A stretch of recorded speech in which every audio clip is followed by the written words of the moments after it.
Los ciclos de destrucción creativa, que a partir de ahora los llamaremos los ciclos de cambio, son una herramienta poderosísima para tratar de entender y poder prevenir el cambio que se puede dar en una industria, en un mercado, en una empresa o hasta en nuestras vidas, en nuestra profesión, en lo que hacemos, a lo que nos dedicamos. Como vimos anteriormente, podemos empezar a identificar ciertos patrones en la ocurrencia de los ciclos que nos dan una idea de en qué momento se encuentra en la adopción una tecnología, en el crecimiento de un mercado, en la consolidación de una industria. Pero más allá de eso, hemos desarrollado un modelo de 12 pasos que nos permite mapear paso por paso cada una de las etapas del ciclo de cambio o ciclo de destrucción creativa. Para mostrar este modelo utilizaremos el ejemplo que vimos anteriormente de la música. Como recordaremos, en los 90s y hasta principios de los 2000s, el dueño absoluto del mercado de la música era la tecnología del compact disc. Era el dueño total de ese mercado, y los reproductores de música que se utilizaban eran para reproducir compact disc. Pero luego fue reemplazado súbitamente de una manera sorpresiva por la tecnología del MP3 y los reproductores de MP3. Repasemos, mapeemos y exploremos cómo fue dándose ese cambio lentamente a lo largo de los años. ¿Cuándo empezó el ciclo que reemplazó al compact disc mientras el compact disc seguía siendo dueño del mercado? Empezó mucho antes, mucho antes, y nació en el paso 1, cuando se crea una innovación o tecnología disruptiva. En este caso fue la invención del algoritmo de comprensión MP3. Karl-Heinz Brandenburg, que era parte del equipo MPEG, desarrolló el formato de compresión de audio MP3, aunque al principio no quedaba muy claro cómo usarlo o en qué situaciones usarlo, porque la potencia de las computadoras dificultaba mucho el poder comprimir música en MP3 e incluso reproducirla, porque era el año 1993. 5 años después, llegamos al paso 2. Aparecen los primeros intentos de aplicación comercial, con ofrecimientos pioneros que con frecuencia no son bien entendidos, como pasó en marzo del 98, cuando apareció el primer reproductor de música MP3. Se llamaba MP-Man F10 y era creado por una compañía de Corea del Sur y se presentó en una feria tecnológica en Hannover, Alemania. Pasó completamente desapercibido. Un año después, en 1999, aparece Napster, un servicio en línea usado por jóvenes rebeldes que empezó a compartir el uso de archivos MP3 por medio de Internet. Esto dio lugar, entre estos 2 años, a la popularización de este formato, lo cual provocó que a partir del año 1998 y hasta el 2001 llegáramos a la etapa número 3, donde son los primeros ofrecimientos comerciales exitosos que ganan mercado, ofrecimientos que tienen éxito con los early adopters, los que adoptan de manera temprana la tecnología. Y fue cuando pudimos ver cómo hubo una explosión de reproductores MP3 de diferentes marcas, compañías, y si podemos ver, eran puras compañías, solo compañías nuevas, con nombres desconocidos como Rio Player o Nomad.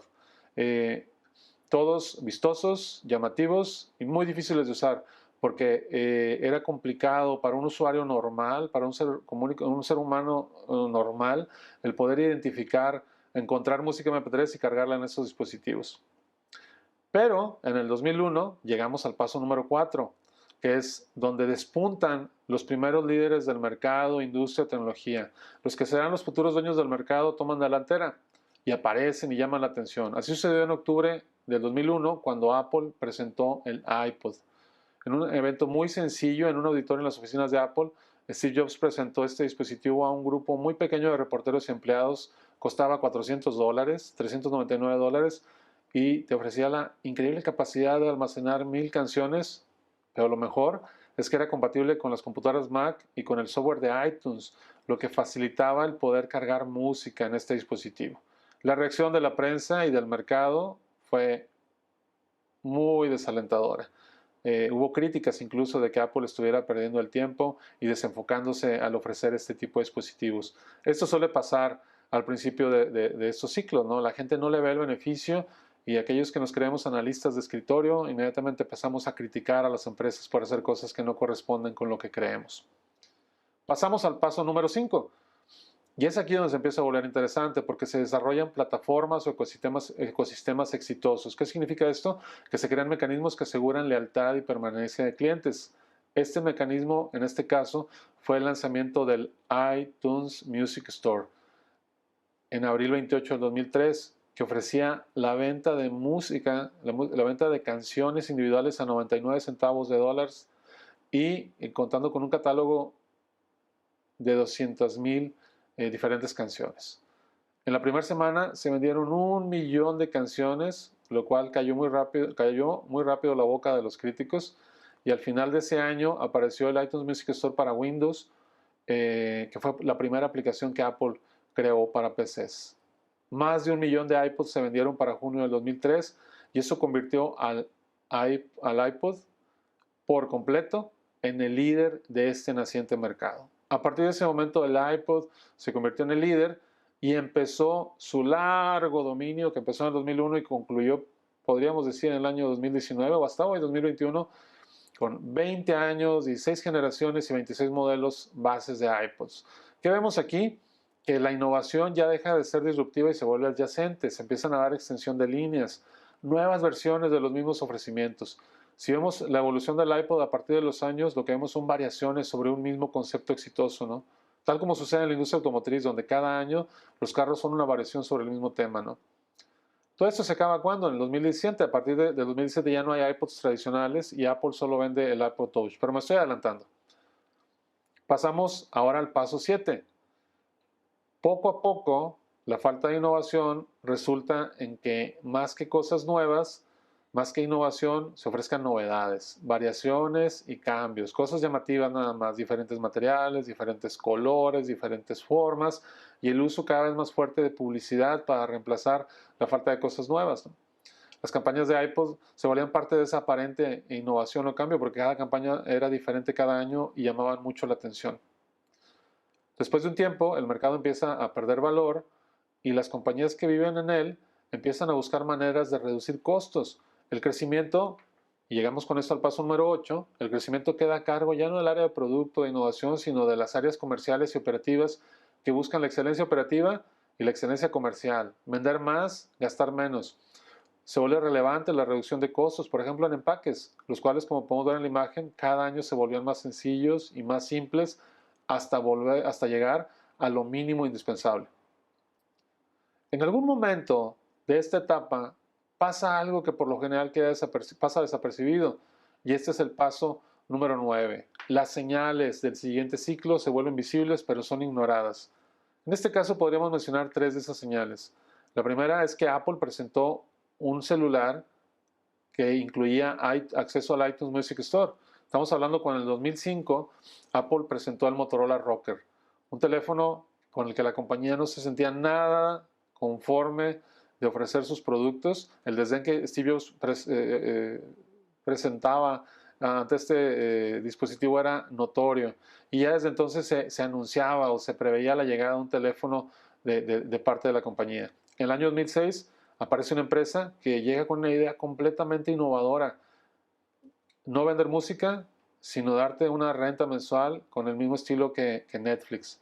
Y en el 2007 finalmente Apple lanza su propio teléfono, lo cual marca por completo el inicio del siguiente ciclo y la desaparición del actual. Si no sabemos leer las señales de este ciclo, se pueden tomar decisiones desastrosas como la que tomó Microsoft en el año 2006, unos cuantos meses antes de la introducción del iPhone, 5 años después de la introducción del iPod. Microsoft trató de entrar a este lucrativo mercado de los reproductores MP3 con el lanzamiento del Zune, que fue un completo fracaso. Durante su vida, la cual se terminó en octubre del 2011, este dispositivo vendió alrededor de 2 millones de unidades en una época en la que Apple vendía 3.5 millones de iPods al mes. No durante toda la vida como este, sino al mes. Eso es lo que pasa cuando no sabemos leer las señales de cambio, ¿no? Podemos tomar decisiones desastrosas como esta. Poco a poco la industria empieza a perder valor, la industria, el mercado, la tecnología pierde valor y relevancia y poco a poco deja de ser importante. Aquí podemos notar cómo poco a poco la aportación del iPod como beneficio a la compañía se va reduciendo. Desde el año 2006, que representaba cerca del 40% de los ingresos totales de la compañía hasta el año 2014, cuando representaba el 1%. Hoy prácticamente no significa nada. Poco a poco se empieza a dar este descenso de valor y la industria empieza a terminar. Y entonces llega el momento culminante de transición de cambio, cuando la nueva tecnología, el nuevo ciclo, el nuevo mercado, la nueva industria rebasa en crecimiento del ciclo actual. Y aquí podemos ver cuando el iPhone vende muchas más unidades que el iPod, y cuando la venta de música para descarga se reduce y es reemplazada por el streaming de música, al grado que Apple tiene que abandonar, no la ha abandonado, sigue ahí viva, pero prácticamente pasa a un segundo plano muy distante, al iTunes Music Store, y crear un nuevo ofrecimiento que es Apple Music para poder competir con Spotify. Actualmente Spotify tiene el primer lugar a nivel global y Apple lo sigue muy de cerca con su ofrecimiento de Apple Music, de streaming de música en formato de renta. Aquí ya cambió por completo de manos el valor en la industria y nos pasamos al nuevo ciclo. ¿Qué pasa con el ciclo actual? Puede desaparecer por completo o puede pasar lo que ha pasado en el caso de los reproductores de MP3. La industria, el mercado se colapsa, las empresas son adquiridas, quiebran o desaparecen, y los reproductores de MP3 se convierten en un artículo de especialidad, como los que se venden actualmente, se convierten en un objeto de nostalgia para los usuarios que alguna vez los tuvieron, como los millennials que recuerdan con añoranza sus iPods de juventud, y se vuelven un objeto incomprensible para las nuevas generaciones que no pueden creer que usáramos estos dispositivos para escuchar música. Y con esto llegaríamos al paso número 12 de nuestra curva. Si vemos todo lo que ha pasado en la curva a lo largo de estos años, vemos que es una historia llena de cambios, de tecnologías, de modelos, de compañías, de subidas, de bajadas, de éxitos y de fracasos.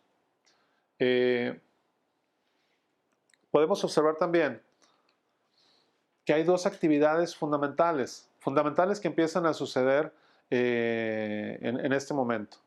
Una de ellas es que podemos observar el ciclo de la innovación, el comportamiento de la innovación durante el ciclo. Al principio todo es innovación. Todas las cosas son nuevas, son emprendedores empujando cosas nuevas, nuevos modelos de trabajar, nuevas formas de hacer las cosas, pero conforme el ciclo se madura y se establece, poco a poco se empiezan a dejar de lado las cosas nuevas y se reemplazan por la excelencia operativa, por los procesos, por la operación. ¿Sí? Las compañías exitosas empiezan a enfocarse más en la operación y menos en la innovación, y eso provoca en cierta forma la muerte del ciclo. También podemos observar que una vez que el énfasis se da en la operación, hay un muy marcado interés en las actividades de mejora continua, de explotación, de optimización del valor actual, optimización de las operaciones. Finalmente, lo que también podemos observar es que estos ciclos, cuando lo vemos como un modelo, un factor importante es que cada vez duran menos. Cada vez estos ciclos se dan de una forma más rápida. ¿Por qué sucede esto? Porque hoy en día hay un elemento adicional relacionado al cambio que está provocando que todos los ciclos de cambio sucedan cada vez más rápido. Pero eso lo veremos en la siguiente lección.